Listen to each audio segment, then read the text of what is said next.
Assalamualaikum warahmatullahi wabarakatuh. Perkenalkan, nama saya Elvita Sari dengan nomor induk mahasiswa 01021182126034. Di sini saya akan menjelaskan cara bagaimana menurunkan kurva permintaan. Yang pertama-tama kita harus membuat dulu keranjang belanja. Di sini saya membuat dengan asumsi seseorang memiliki pendapatan per bulannya sebesar $300, maka dia akan mengkonsumsi kombinasi dari baju dan ayam goreng. Di sini ketika harga baju sebesar $20, maka dia akan membeli baju per bulan sebanyak 8 unit. Dan ketika harga ayam goreng $19, maka dia akan membeli 6 ayam goreng. Nah, ketika dengan anggaran yang sama sebesar $300 dan harga baju yang sama tetapi dengan penurunan harga ayam goreng, maka dia akan mengkonsumsi 5 baju dan 15 ayam goreng. Selanjutnya, ketika harga ayam goreng menurun menjadi $6, maka dia akan mengkonsumsi dengan asumsi harga baju tetap dan anggaran tetap $300, maka dia akan mengkonsumsi kombinasi dari baju dan ayam goreng sebanyak 7 unit baju dan dia akan membeli 18 ayam goreng. Nah, dari keranjang belanja tadi kita dapat menggambarkan kurva kepuasan sama, yaitu dengan harga $20 dan harga ayam goreng sebesar $10, maka kuantitasnya dari baju yaitu 5 dan kuantitas ayam gorengnya sebesar 15. Nah, sedangkan pada harga baju $20 dan harga ayam goreng sebesar $19, maka kombinasinya yaitu 8 baju dan 6 ayam goreng. Selanjutnya, ketika harga $20 dan harga ayam goreng sebesar $6, maka kombinasinya adalah 7 baju dan 22 ayam goreng. Di sini kita akan menarik garis.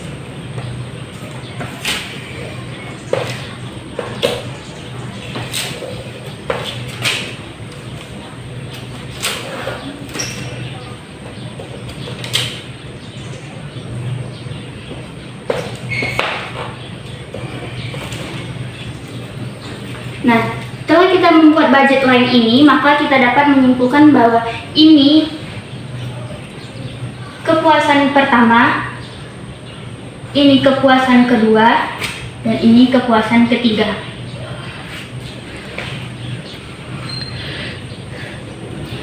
Dari kepuasan 1, kepuasan 2, dan kepuasan 3, maka kita dapat menarik garis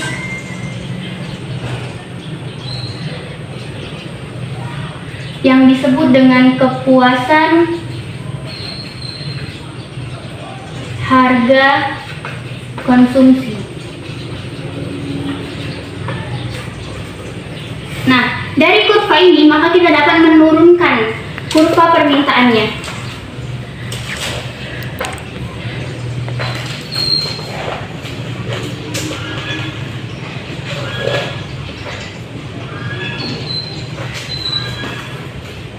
Karena yang berubah hanya harga ayam goreng, maka kita di sini akan membuat kurva permintaan ayam goreng. Karena diasumsikan harga baju tetap, maka di sini harga ayam goreng dan di sini kuantitas ayam goreng. Nah, ketika harga ayam goreng sebesar $19, maka kuantitas konsumsi dari ayam goreng per bulannya yaitu sebesar 6. Maka kita dapat menarik garis. Kita turunkan dari sini. Nah, dan ketika harga ayam goreng sebesar $10, maka konsumsi per bulannya yaitu sebesar 15. Maka kita dapat menarik garis dari sini. Dan ketika harga sebesar $6, maka kita dapat menarik garis dengan konsumsinya sebesar 18 ayam goreng per bulan.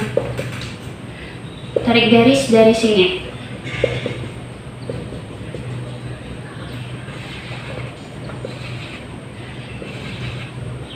Nah, dari titik-titik ini kita dapat menjadi kurva permintaan.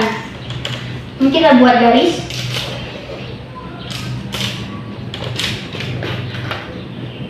D. Nah, setelah kita menurunkan kurva kepuasan sama dan menjadi kurva permintaan, maka kita dapat menyimpulkan ketika harga semula ayam goreng sebesar $10, maka konsumsinya sebesar $15. Dan ketika harga naik menjadi $19, maka konsumsinya berkurang menjadi 6 ayam goreng per bulan. Dan ketika harga ayam gorengnya menurun sebesar $6, maka kuantitas yang dibeli konsumsi per bulan ayam goreng yaitu sebesar 18. Maka berlaku hukum permintaan, ketika harga naik maka kuantitas pembeli akan menurun, dan begitupun sebaliknya ketika harga menurun maka kuantitas permintaan pembeli akan meningkat. Selanjutnya di sini saya akan menjelaskan tentang pergeseran kurva permintaan. Nah, pertama kita juga harus membuat keranjang belanja per bulan dengan asumsi harga baju dan harga ayam goreng tetap, tetapi pendapatan bertambah. Nah, ketika pendapatan sebesar $300 dengan harga baju sebesar $20, maka kuantitas yang akan dibeli sebanyak 5 unit baju, dan ketika harga ayam goreng $10, maka per bulannya akan mengkonsumsi 15 ayam goreng. Selanjutnya, ketika pendapatan bertambah menjadi $350, maka ketika harga baju $20, kuantitas baju yang akan dibeli sebanyak 7 unit. Dan ketika harga ayam goreng tetap sebesar $10, maka kuantitas ayam goreng akan bertambah, per bulannya akan mengkonsumsi 18 ayam goreng. Selanjutnya, ketika pendapatan bertambah menjadi $400 per bulan dengan asumsi harga baju dan harga ayam goreng tetap sebesar $20 dan $10, maka kuantitas yang akan dibeli terhadap baju dan ayam goreng per bulannya sebanyak 9 unit baju dan 22 ayam goreng. Nah, dari keranjang belanja yang telah saya jelaskan tadi, maka kita dapat membuat kurva kepuasan sama dengan akibat pendapatan. Nah, di sini ketika harga sebesar $20 dan harga ayam goreng sebesar $10 dengan pendapatan $300 per bulan, maka dia akan mengkonsumsi 5 unit baju dan 15 ayam goreng per bulannya. Maka di sini kita dapat menarik garis, yaitu garis yang pertama. Yang kedua, ketika pendapatannya bertambah menjadi $350, maka pembelian terhadap baju dan ayam gorengnya bertambah menjadi 7 unit baju dan 18 ayam goreng. Maka di sini juga kita dapat menarik garis. Nah, selanjutnya ketika pendapatan bertambah lagi menjadi $400 per bulan, maka pembelian per bulannya terhadap baju dan ayam goreng menjadi bertambah juga sebanyak 9 unit baju dan 22 ayam goreng. Maka di sini juga kita dapat menarik garis. Nah, inilah disebut kepuasan pertama, kepuasan kedua, dan kepuasan ketiga.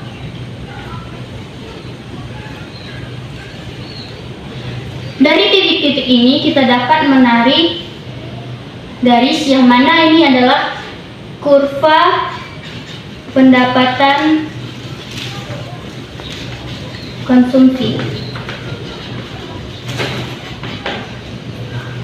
Nah, dari kurva kepuasan sama ini yang akibat dari pendapatan bertambah kita asumsikan, maka kita dapat menurunkan kurva pergeseran kurva permintaannya, yaitu ketika harga ayam goreng tetap sebesar $10, namun pendapatan bertambah per bulannya sebesar $50 bertambahnya, maka kita dapat menarik garis, yaitu pembelian per bulannya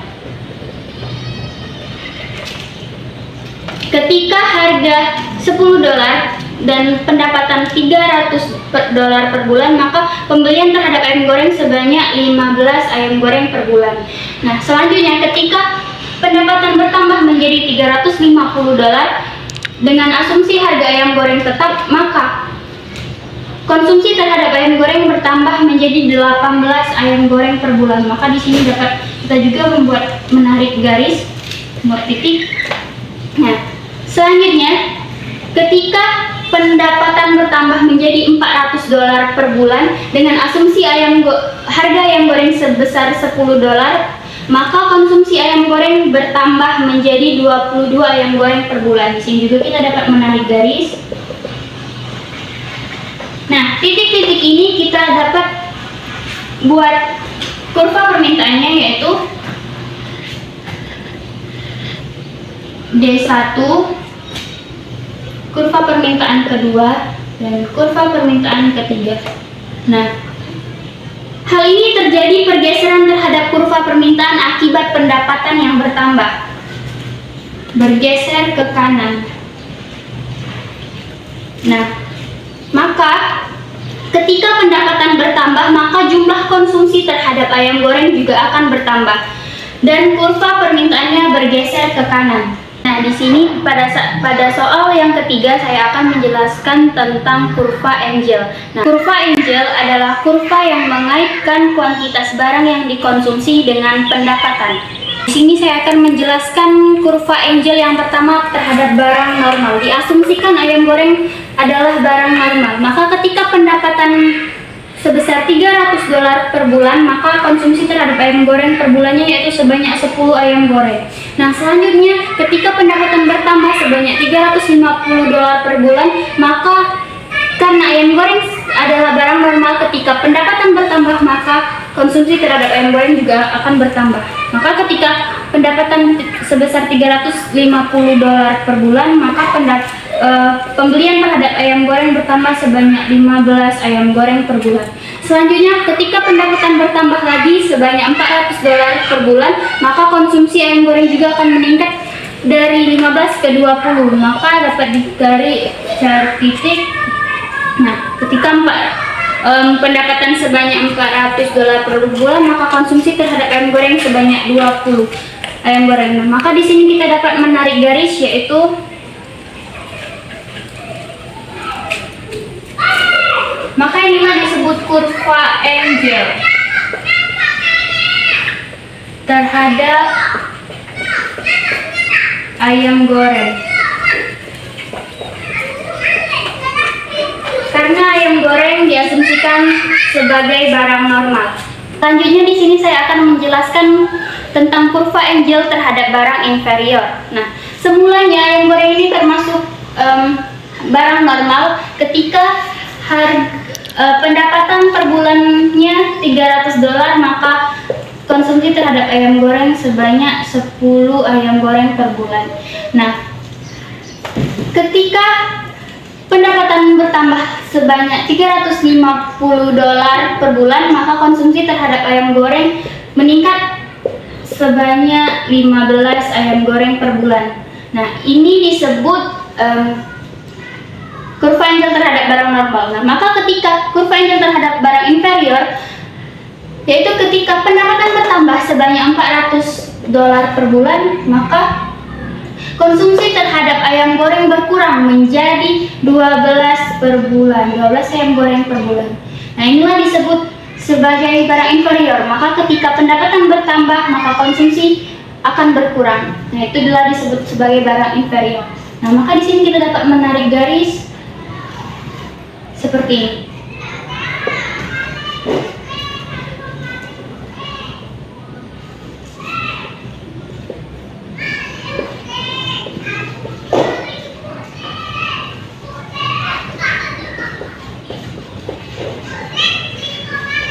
Nah, ketika pendapatan melebihi dari $300, maka konsumsi terhadap ayam goreng juga bertambah. Itulah disebut barang normal.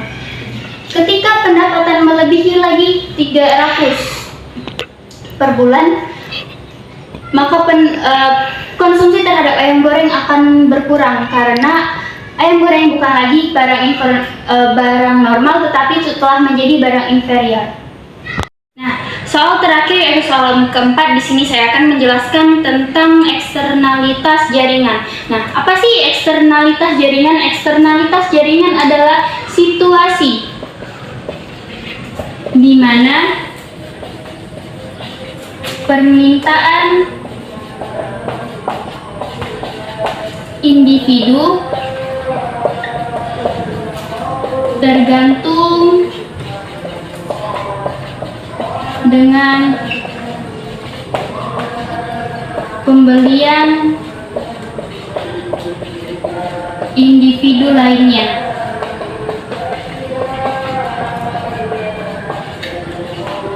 Nah, jadi maka permintaan terhadap suatu barang itu tergantung dengan pembelian individu lainnya, atau bisa kita sebut sebagai tren, mengikuti tren. Nah, eksternalitas jaringan ini terbagi menjadi dua, yaitu eksternalitas jaringan positif dan yang kedua yaitu eksternalitas jaringan negatif. Nah, apa sih eksternalitas jaringan positif ini? Nah, eksternalitas jaringan positif ini adalah situasi di mana seorang konsumen berkeinginan memiliki suatu barang karena orang lain memilikinya. Nah, eksternalitas jaringan negatif. Nah, eksternalitas jaringan negatif ini ialah situasi di mana konsumen ingin memiliki suatu barang yang eksklusif atau unik. Nah, ini akibatnya efek gengsi dan ini akibatnya efek ikut-ikutan. Nah, di sini saya akan menjelaskan tentang kurva eksternalitas jaringan positif. Nah, ketika harga mula barang jeans ini sebesar $30, maka kuantitasnya sebanyak 40 yang terjual. Nah, akibat dari eksternalitas jaringan positif tadi, seorang ingin memiliki suatu barang akibat orang lain juga memilikinya, yaitu efek ikut-ikutan. Maka ketika harga turun sebesar $20, maka kuantitas akan bertambah sebanyak 60 akibat dari eksternalitas jaringan positif tadi. Nah, maka ini bisa ditarik kurva permintaan. Nah, dari sini